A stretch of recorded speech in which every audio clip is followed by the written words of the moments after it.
topic for the tip this week is reading increases, and I'll do decreases later on. And this involves several things. First of all, it involves what type of increase you're looking at, where the increase is made, and how many rows are in between the increases. And the first thing to do is to recognize a different type of increase. And generally what happens is that people get confused by the row where they make the increase and the increase row. And this is true for all of the types of increases. This is a bar increase. These are lifted increases, and these are M1 increases. And in the written portion of the blog, I'm going to go into a lot of detail about this. But first of all, let's start with the bar increase. When I look at it, I'll think, oh, well, there is my increase row because I see this little guy. Well, what that actually is the stitch from the row where the increase is made. So it's the stitches in the row below the increase row. So if I were going to count these up, I've got 1, 2, 3, 4 rows on my needle. And when these stitches are actually on my needle, that is where I make the increase. This is my increase row right here. It is the result of the increases. Same is true here. If I'm looking at this, I'd say, oh, there's my lifted increase right there. And I would think that was the increase. No, these little guys, that is the stitches on the row below where the increase is made. The increase is actually made on this row. It is the result of the increases.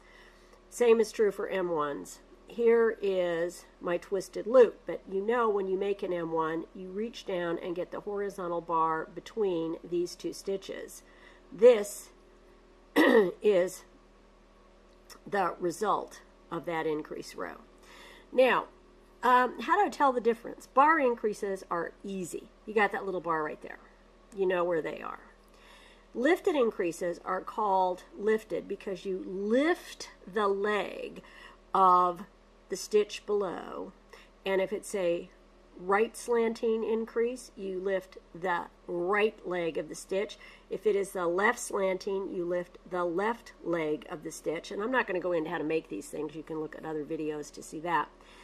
And the reason why it is called a right slanting or left slanting increase is because that leg of the stitch that you lift is going to slant towards the left or the right. It is elongated, and there are 2 stitches coming out of it.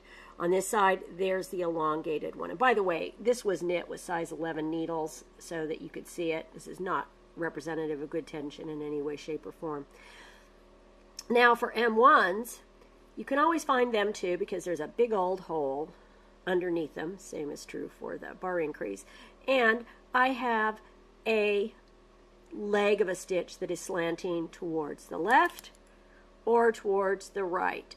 And how that slant gets there is when you're lifting that leg, you twist it in one of the other ways to get it. Again, I'm not going to go into how to make them, just what the result looks like. Now, with both the bar increase and the lifted increase, on the row where you are making that, it is going to pull in the sizes of those stitches, because when I lift up that loop, where is that yarn going to come from? Well, it's going to come from this stitch or this stitch. The same is true for the bar increase. When I knit into the back of that stitch, it can pull yarn from the stitches on that row. That's another way you can identify it, although I did a pretty good job there. I don't see that there's much of a difference. Now in the blog, I'm going to go into great detail of how to identify these things, how to count the rows. It's all going to be labeled. Plus I'm going to have some little quizzes where I have swatches and you can identify what you're looking at.